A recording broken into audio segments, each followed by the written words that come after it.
huge offseason prediction. We're going to react to what the perfect offseason and what this individual believes that the Detroit Lions are going to do. And boy, I can't wait to go over the whole thing. It is the perfect offseason, what they expect.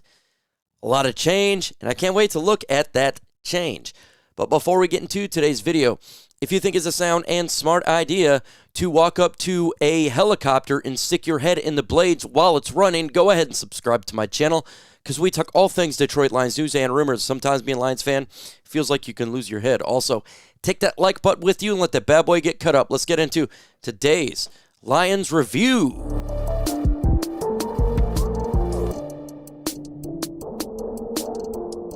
Let's get into today's video. The perfect offseason by my man Mike Payton. We're going to review this bad boy because why not? Here it is, the perfect offseason. We like to look at what the media thinks the Lions going to do in the offseason, especially when it's talking about the whole thing. Restructures, offseason trades, Lions free, just bringing them back, and signing new ones, and a mock draft. Again, subscribe to his channel, Easy Sports Mike Payton. Check it is out. Let's get into it. Restructure of Jared Goff's contract, he said, is freeing up $40 million. And like I said, they definitely going to restructure the contract right there, whether it be, you get $30 million freed up or $40 million. It just depends on how much they want freed up at this point. Brad Holmes and Dan Campbell, and spreading it throughout the remainder of Jared Goff's contract. This is going to happen. This is is definitely going to happen. It's going to free up some money.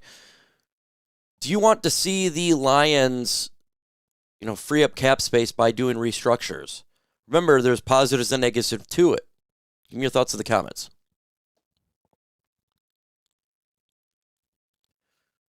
Restructure Amon-Ra St. Brown's contract. I don't mind restructuring, Jared Goff's contract or one of if they want to do St. Brown, because, St. Brown's going to be here. But at some point, the toll does hit. And so I don't mind restructuring contracts, but sometimes you don't want to go too crazy about it.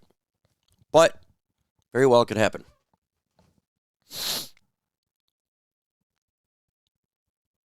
The rollover cap, yep, $20 million. So give the Lions $98 million in cap space. That is a boatload of cap. Boatload of cap. Okay? So now, as you're seeing right here, folks, the Lions can get cap space. And this is true. I've done my perfect offseason, and you can. As Lions trading David Montgomery to the Raiders. Get a 5th-round pick in return. It's, whatever you want to do, they'd pick swap. Whatever, right? I'd say a 4th-round pick is probably more logical.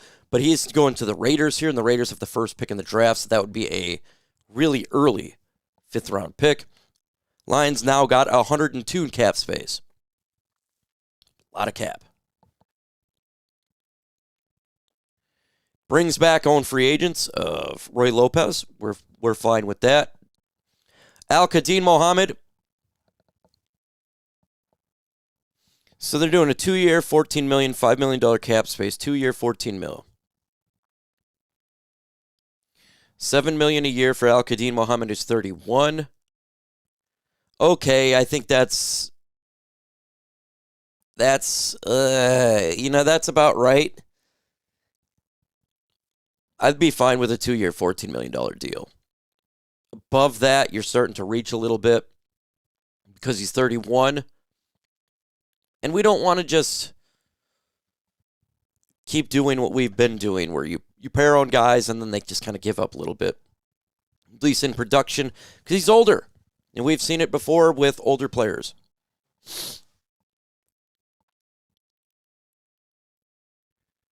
So, extending Malcolm Rodriguez for free agency. I can see that. And Grant Stewart, Rock Ya-Sin, Jake Bates, and Kennedy. giving the Lions $83 million in cap space. So far, not a big deal.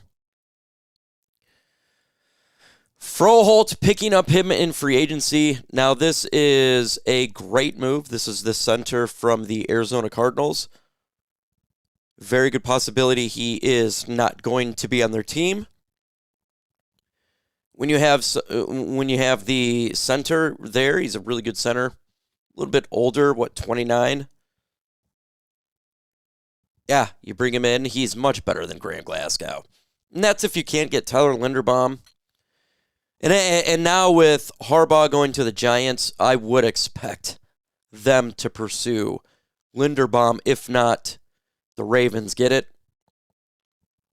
So that's going to be a tough one, but Froholdt is a nice consolation prize and a little bit realistic. That'd be the center there. Do you guys want the Lions to pick up a center in free agency? Give me your thoughts. Kwity Paye, pass rusher. Don't mind that. 4 years, $72 million. You're getting a pass rusher. We need to get a pass rusher. I'm fine with that. It doesn't have to be the biggest name in the world, but it's somebody. This addresses that.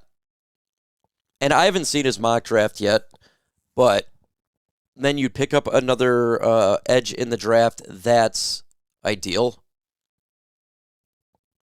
Don't mind this. Don't mind this.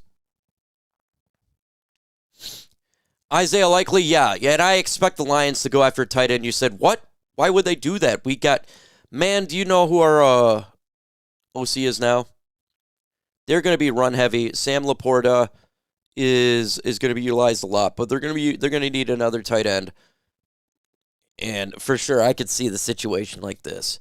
That's a lot of money, though. I don't know specifically about Isaiah Likely himself, but I do expect them to pick up a tight end, whether it be in the draft or free agency. I don't know about this specific one, but yes. Alontae Taylor, cornerback here. If they're not bringing back, you got to have somebody. Yeah. Then Jonah Williams. I do like Jonah Williams as a lineman that you can swing tackle, right? You can push him around. He's actually an upgrade over Dan Skipper, who we do expect to retire, like they were saying here. And Dan Skipper hasn't even made the team the last couple of years, or last year. You know how this goes. So free agency, Lions still got a lot of cap. Extensions. Jack Campbell, highest paid. I agree. Jahmyr Gibbs, highest paid. I agree. They will definitely get paid high. Let's get into the mock draft. He's got Caleb Lomu, Utah, with pick 17. I'm fine with that pick. It depends on what linemen are available. Lions need a tackle. And it's who they want to get at this point, who's going to be available. I said I'd be fine with Caleb Lomu, and it just depends who else is there. But we need to get a left tackle. It's not even a question mark. It has to happen. With Taylor Decker's possible retirement, with uncertainty on the offensive line, Brad Holmes said he likes to prepare a year before. Tackle is going to be the pick. Caleb Lomu is a fine pick, depending else who's there.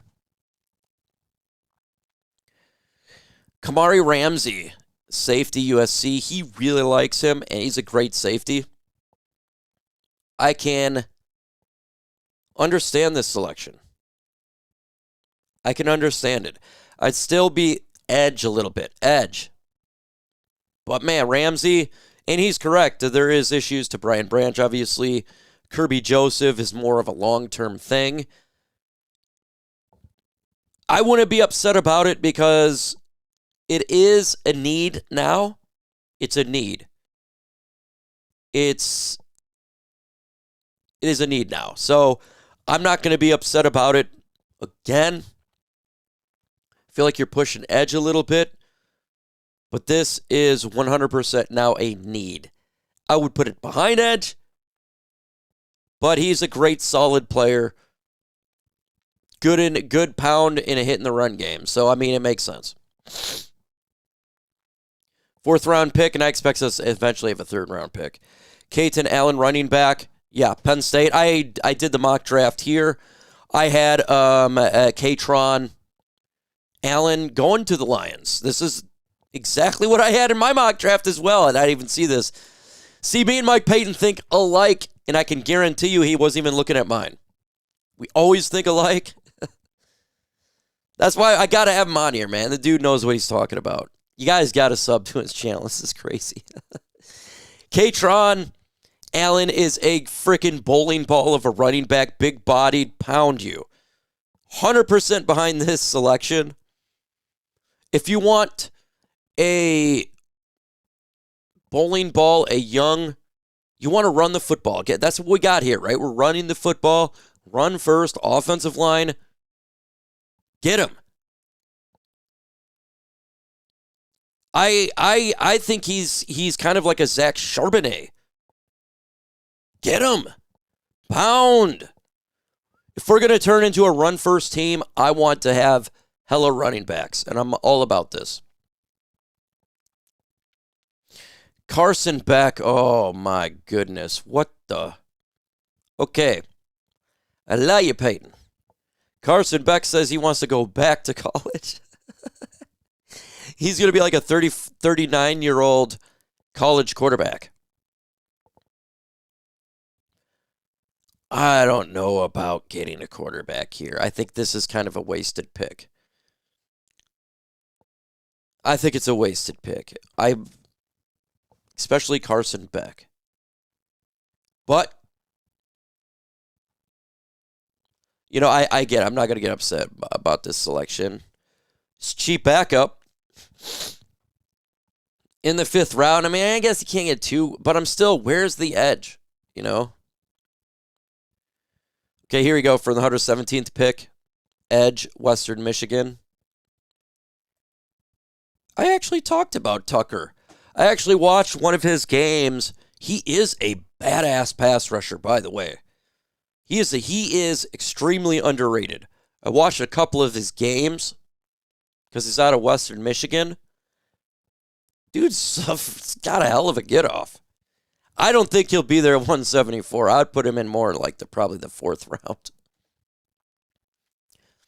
Dalen Bentley, we completely changed the tight end position. I'm all for it. Mike Payton. Ethan, I don't know nothing about the offensive lineman. And the rest of these guys. Another tight end. I would be not going for 2 tight ends. I don't think going for 2 tight ends is something that I would do. Not 2 tight ends. Greatest mock draft. Solid mock draft. For sure. It's a solid mock draft. Again, I'm going to give it I'll give his mock draft an A. I'll give it in the mock draft an A. I think this is, when you look at his everything in the offseason, I think this is possible, man. This is very possible. So, check it out. Check his article out. Maybe he makes a video on it. It's his perfect offseason and his predictions. Adios.